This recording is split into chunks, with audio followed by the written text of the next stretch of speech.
Peter, what if we decided to do Marvel Mondays? What if on that Marvel Monday we decided to do what if? Yeah. Yeah. So before we get into anything else, as always, if you want to become a day one, real one, make sure to hit that subscribe button and hit that like button as well. We are your Distorted Theorist. And join us as we get into our Marvel Mondays What If trailer reaction review and our breakdown right now.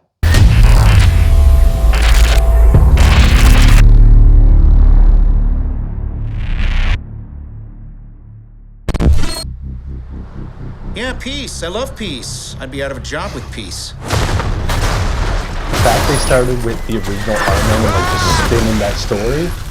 But I think that's what made us excited. But that's what the What If comics were. Like this right here Do we know was each like, other? wait a minute. They've never crossed paths. The Watcher. And again, this was like the multiverse. Reality.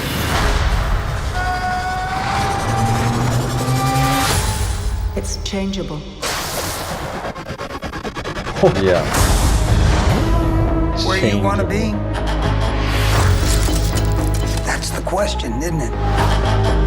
Every But universe. see, in this season, they focused heavy on revisiting scenes we've already seen and just changing them. The next season, they didn't really do that, I found. unique. Which I really like. Slow down a little bit. There's a few people in the room that don't understand. Not me, I get it. And some of these characters we've been wanting to see. The name's And that's how I Captain like how they Carter. started to kind of coalesce. Yeah. Captain Carter was somebody that we I really want to see Captain am the Carter. Watcher.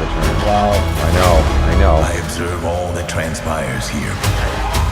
But I do And then we got the Marvel Zombies, cannot, which had will bigger not implications interfere. later. I like the zombies in this more than I guess did I have to in the freestyle TV that. show.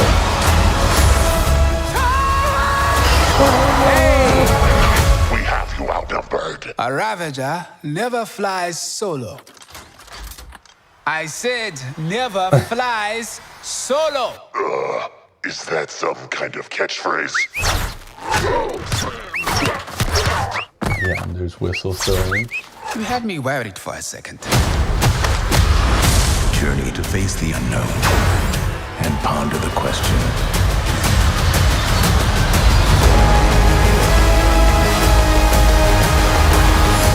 What if? The Watcher's becoming more important too. Well, again, because that was always the thing in the comics. The Watchers were there and they watched, and that was it, and they never interfered. But in this, it kind of does. So maybe a hot take, maybe not. What if season one, in my opinion, and I'm really hoping I'm speaking right because I'm pretty sure it was season one, had the best bad guy of all time, which was, I think, a season one. Now I'm starting to guess myself it was season two. But anyway, it was the Ultron with the Infinity Stones all built That's into season one. Yeah. Because that was the thing when he became all powerful, and then he's like, and he sees the Watcher, and the Watcher's like, whoa, that finale episode, or last two episodes, I can't remember, but anyway, at least the finale is some of the best storytelling I think Marvel's ever done. Inevitable. He just, yep, that's exactly what happens, and he's just breaking through the multiversal barriers, if you will, and that's when he takes on the Watcher, et cetera, et cetera. And Captain Carter, that whole storyline was great. Well, too. it's funny because I think this show, literally as it's called, What If, still has us asking, like, what if some of these characters we were introduced to as animated show up in our actual MCU? Now, Which they did. Which one did, or at least one, which was Captain Carter, did show up in Multiverse of Madness. But, like, I'd like to consider that the evil version of Doctor Strange was kind of part of the Multiverse of Madness. You think? in a manner Yeah, of speaking, I don't know. yeah. Like, but again, it's kind of like, because we got 3 seasons of What If now. Obviously, this trailer reaction's focusing on the first Did we get season. 3? I don't even remember season 2 then. They were all dope. Wow. But season 1, as I said in the reaction, focused very much on here's points in famous movies from Marvel that you remember, you recognize that scene, but we're going to change it a little bit, the ending or who's present or whatever. And it worked. But with What If season 2 and 3, you just started to get not only reoccurring characters from What If, because now you're starting to build, like this Captain Carter goes on from season 1 to 2 to 3. But you're also seeing in season 2 and 3, you ended up getting just brand new stories of what if? What if the Hulk had 2 heads? Like, you know what I mean? It's like, blew up. Yeah, or whatever. But this one focused very much on here's stories you know, but what if they didn't turn out the way that they wanted them to do? This, as we said off screen, was the very first Marvel animated banner. This was, the Marvel This was the animation. kickoff. What do you think they chose to do this and go in this direction and start with what if? And why introduce the animated Because and all that stuff? you couldn't do what you'd already done for a show format with what you'd shown in the movies.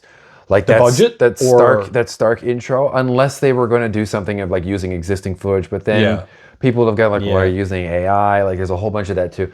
So using the animation for that and the fight scenes and the choreography that's in this, they go way beyond what is physically possible. It would have cost them a fortune to make this show, I think. Well, like look at what they did. Like how many times did we see different versions of Thor and the Hulk, and then eventually in the later seasons, like the mechs and everything. Like, you can't do it that way. No. But that's why I want more animated stuff. Like I want to see, and the style that they use there is slick. I like it. Yeah. It's like. although. Okay, go ahead. As much as the animation style was kept the same throughout, I would have loved if each different story had a different animation style, like Visions from Star Wars. If they had done that and like, okay, well, the Captain Carter one is going to be done by this studio, and the Zombies is going to be done by this studio, and the Avengers one or the Guardians one is going to be done by this studio. So it's the same story, but it's a different art style for each one. Well, what do you think that would have added to this show? Variety. Just like make it feel like every story is unique? Yeah. Yeah.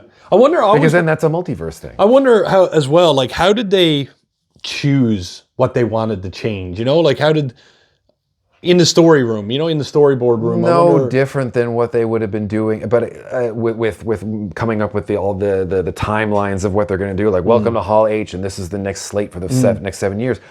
But in what you mentioned before is like, well, we've seen Captain Carter in this, so they're developing characters that still may very well show up in this stuff. So they still have to make sure it. It's not that it's running parallel, but like adjacent. Like it's weird, a weird way to say because it. I mean, Parallel you're seeing Scarlet Witch's zombie in zombie form in this, which comes to play later, and all this other stuff. I just wonder, like, because one of the biggest taboos with movies, especially, and I know you respect this, is you don't touch the originals, right? You don't take the Avengers and then mix it up to make it better or whatever.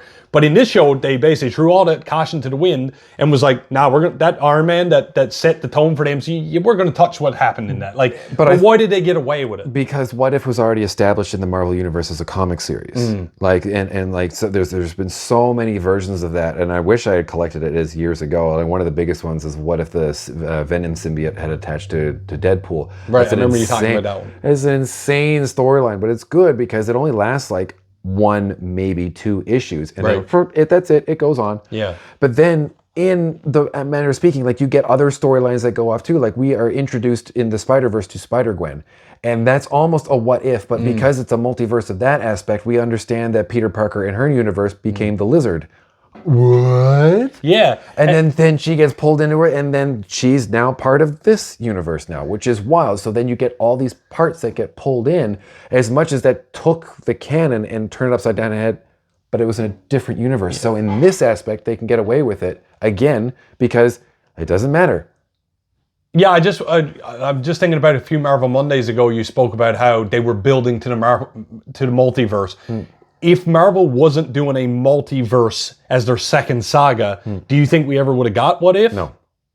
You think they would have just not? It wouldn't have been something they bothered with, might have or been it wouldn't have been the same draw. They might have talked about it, but then again, this is about multiverses. Yeah. So if they still could have made it, but I find it hard that they would make a show that just wouldn't have anything to do with what was currently going on with everything else, because everything's connected. My understanding, and still after now, years after watching this and seeing this, it still feels like Marvel's really trying to connect all the dots. Yeah. Like you look at this and we watch What If and we're like, that was funny. But now, again, this is why we do these Marvel Mondays. We're looking back at what we didn't know back then.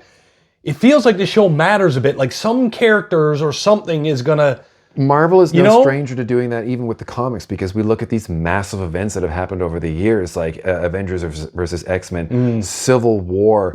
That had huge implications and set across of like dozens Of like issues? Well, not Like just comic issues, but like series.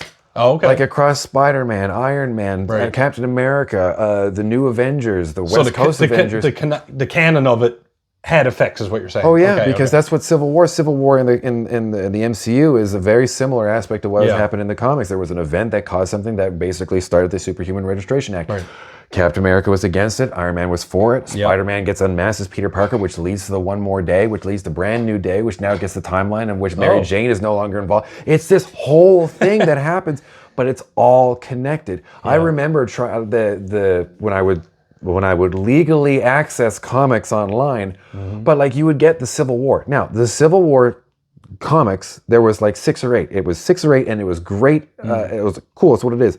But then you would hear about like, oh, didn't you hear what happened with Luke Cage? You're like, oh yeah, that was awful. What happened with Luke Cage? But that was the issues. that was in the New Avengers, or it was in Luke Cage, or it was in something.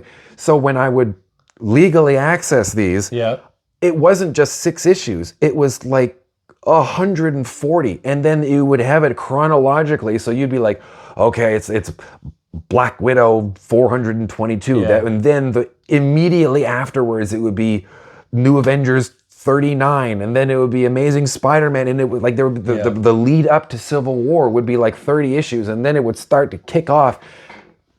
Yeah, I think That's what this is doing. Well, you can't like. I think what you just said lines up exactly with my next comment that I wanted to make is that with comics, the world of comic book world building, you see it on paper, you see it all out there. The world is vast. It's confusing right? It's confusing. hell. It's vast. There's characters they can just pull from at any moment and kill, and kill or whatever, or bring back or whatever. Yeah. And I feel like the Marvel Cinematic Universe was very linear up until they started to do the multiverse saga. And I think that's where What If really played the part is how vast the multiverse is and can be. This is comic book incarnate right here. And with the animation aspect of it, they're able to do stuff quicker. I know it still took time to do this, but they're able to do stuff quicker and cheaper than it would be. They can pump it out. And that's why the comics are the way they are, because they can do this and they can pay however much they want to do, like in terms of that 100 or 400 issue run of whatever they're doing across all the issues in Civil War probably cost Marvel, I don't know, 25 million. We'll say all that, okay? Whereas Doomsday is shaping up to be $500 million, and that's crazy one movie, right? And What If, I don't know the budget for doing one season, but we'll say maybe 75 million. Yeah, sure. And all the world building and all this stuff, and they were able to do that across one season, and just how much were they able to do that? WandaVision was one season of WandaVision. That's it. Yeah. One season of Loki was. That's it. Yeah. One season of What If had 8 episodes of 8 different stories that were. That's what I'm saying. Sorry, I just got really animated. It's all good. It's all good. There. Ladies and gentlemen, thank you so much for joining us for our What If Marvel Monday trailer reaction review and breakdown. As always, if you want to become a day one real one and you want to support our channel, make sure you hit that subscribe button, hit our like button, and let us know in the comments below, did you enjoy the first season of What If? Did any of the stories pique your interest for possibilities in the MCU? And were there any fan favorite characters in this show that were introduced that you would love to see later in the installments? And with that, I am the real Jossie. I'm Peter Parkour. Like we always say around here, keep it real.